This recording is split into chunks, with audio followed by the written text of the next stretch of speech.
Hematologi merupakan cabang ilmu kedokteran yang mempelajari tentang aspek normal dan patologis terkait darah dan elemen darah serta pembentukan darah. Sistem hematologi terdiri dari darah dan sumsum tulang. Darah memberikan oksigen dan nutrisi ke semua jaringan, membuat limbah dan mengangkut gas, sel darah, sel kekebalan, antibodi, dan hormon ke seluruh tubuh.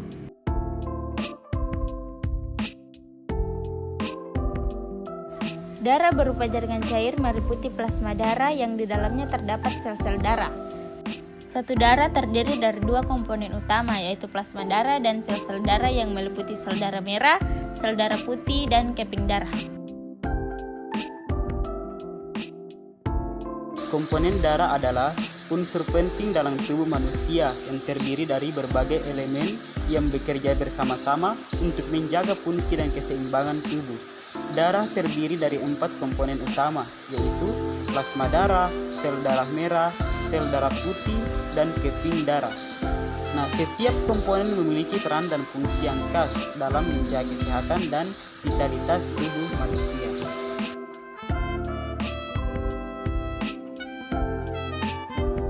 Plasma darah merupakan komponen terbanyak pada whole blood yang memenuhi hampir separuh dari penyusunnya. Plasma darah merupakan cairan matriks ekstraseluler bening dengan sedikit warna kekuningan yang tersusun atas berbagai komponen meliputi 92% air dan 8% sisanya terdiri atas glukosa, lemak, protein, vitamin, hormon, enzim, antibodi, karbon dioksida, dan mineral lainnya.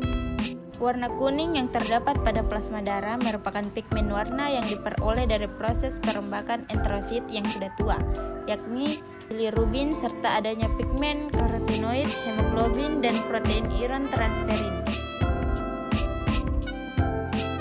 Pada plasma darah, protein yang terkandung pada umumnya terdiri atas protein seperti albumin atau mempertahankan tekanan osmotik. Globulin berfungsi dalam transportasi dan kekebalan.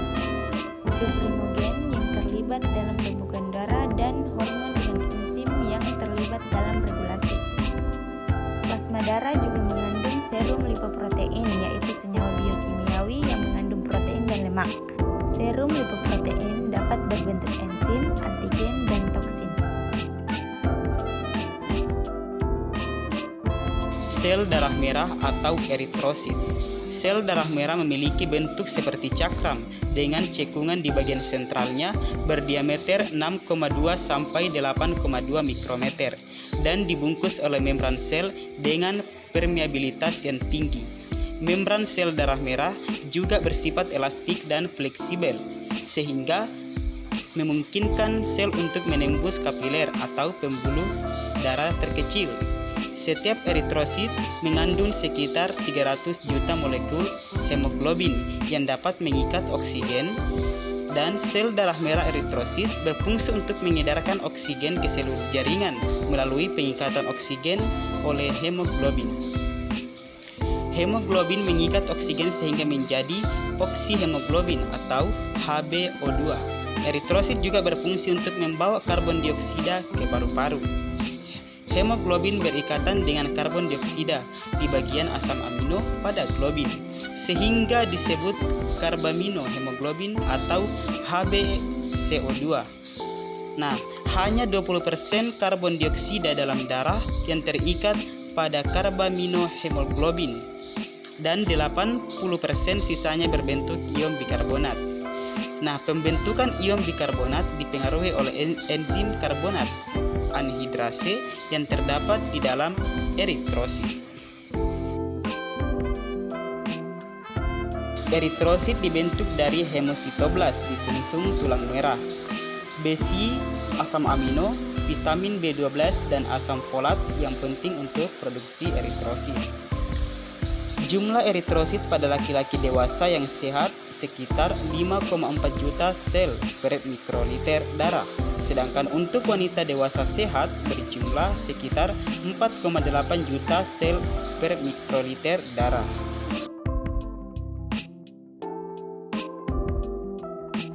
Sel darah putih atau leukosit merupakan sel darah yang memiliki inti. Leukosit memiliki ukuran sel yang lebih besar, tetapi jumlahnya yang lebih sedikit dibandingkan dengan eritrosit. Leukosit berfungsi sebagai sistem pertahanan tubuh terhadap agen infeksi yang cepat dan kuat. Sistem pertahanan tersebut dilakukan dengan cara menghancurkan antigen melalui fagositosis atau pembentukan antibodi. Leukosit sebagian dibentuk di sumsum tulang dan sebagian di organ limfoid seperti kelenjar limfe, timus, dan tonsil. Kemudian akan diangkut menuju bagian yang mengalami peradangan. Keping darah atau trombosit. Trombosit bukan merupakan sel utuh, tapi merupakan potongan keping sel yang terlepas dari tepi sel luar suatu sel besar, diameter 60 mikrometer, di sumsum tulang yang disebut megakariosit. Trombosit terdiri dari sejumlah kecil sitoplasma yang dikelilingi oleh membran plasma. Trombosit berbentuk cakram dan rata-rata diameter sekitar 3 mikrometer.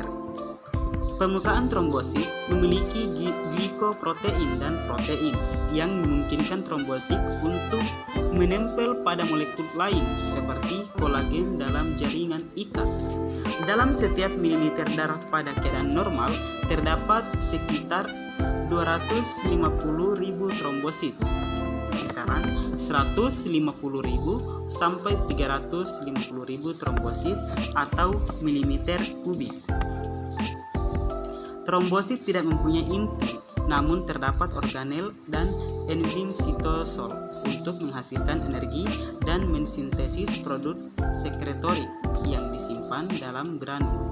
Trombosit mengandung aktin dan miosin dalam konsentrasi tinggi sehingga trombosit dapat berkontraksi. Proses pembekuan darah.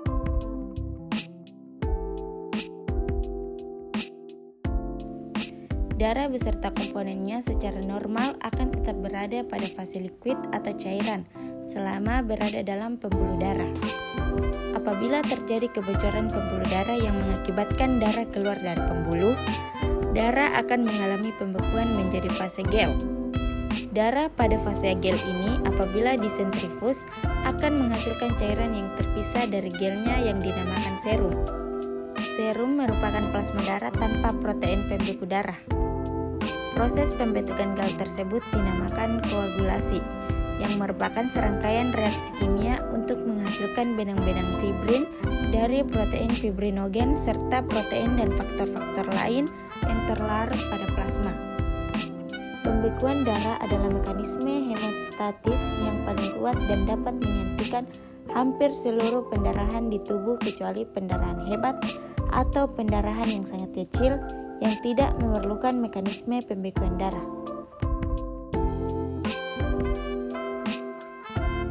Darah mengandung protein atau trombin yang larut dalam plasma darah yang mengubah fibrinogen menjadi fibrin atau benang-benang. Fibrin ini akan membentuk anyaman dan terisi keping darah, sehingga mengakibatkan penyumbatan dan akhirnya darah dapat membeku. Kulit terluka menyebabkan darah keluar dari pembuluh. Trombosit ikut keluar juga bersama darah kemudian menyentuh permukaan-permukaan kasar dan menyebabkan trombosit pecah. Trombosit akan mengeluarkan zat atau enzim yang disebut trombokinase. Trombokinase akan masuk ke dalam plasma darah dan akan mengubah protombin menjadi enzim aktif yang disebut trombin. Perubahan tersebut dipengaruhi oleh ion kalsium atau Ca2+ di dalam plasma darah. Protombin merupakan senyawa protein yang larut dalam darah yang mengandung globulin berupa enzim yang belum aktif yang dibentuk oleh hati. Pembentukannya dibantu oleh vitamin K. Trombin yang terbentuk akan mengubah fibrinogen menjadi benang-benang fibrin. Terbentuknya benang-benang fibrin menyebabkan luka akan tertutup sehingga darah tidak mengalir keluar lagi. Fibrinogen adalah sejenis protein yang larut dalam darah.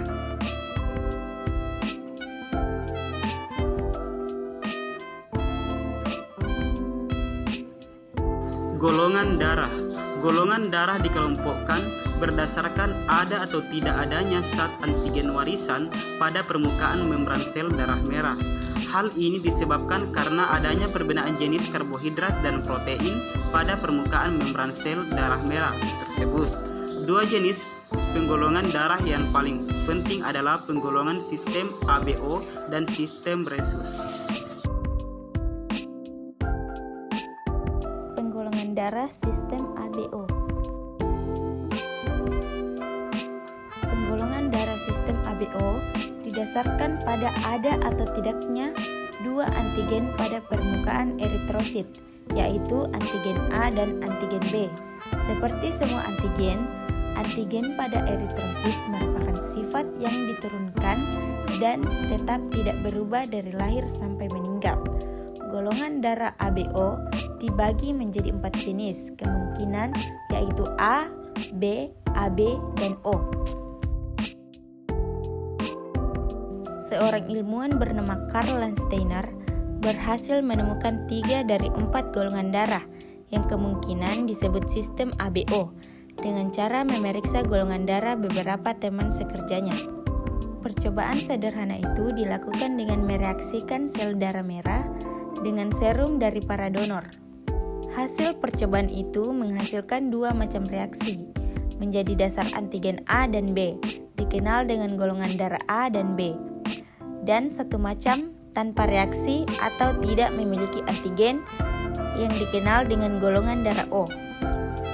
Kemudian, Alfred von Deschatello dan Adriano Sturli, kolega Landsteiner, menemukan golongan darah AB. Pada golongan darah AB, kedua antigen A dan B ditemukan secara bersamaan pada sel darah merah, sedangkan pada serum tidak ditemukan antibodi. Penggolongan darah sistem resus. Antigen A dan B bukan satu-satunya antigen penting yang ditemukan pada permukaan eritrosit. Ada atau tidak adanya faktor resus juga merupakan komponen penting dari golongan darah. Nama resus berasal dari nama monyet resus, di mana antigen resus pertama kali ditemukan tidak jauh dari sistem ABO. Golongan darah resus ini juga menggolongkan darah seseorang berdasarkan adanya antigen tertentu dalam darah. Antigen yang digunakan untuk menggolongkan darah berdasarkan resus disebut sebagai antigen D. Sederhananya, jika seseorang memiliki antigen D dalam darahnya, ia termasuk resus positif. Sebaliknya, jika seseorang tidak memiliki antigen D, ia termasuk resus negatif. Meski penggolongannya lebih sederhana, ternyata perbedaan resus tidak dapat diabaikan begitu saja. Orang dengan resus negatif tidak bisa menerima donor dari resus positif. Hal ini disebabkan karena darah resus negatif cenderung akan membuat antibodi terhadap antigen D, sehingga akan menolak adanya antigen D di dalam darahnya. Orang dengan resus negatif harus menerima darah dari orang resus negatif. Sayangnya, jumlah orang dengan resus negatif di dunia ini sangat sedikit, sehingga pasokan darahnya pun terbatas.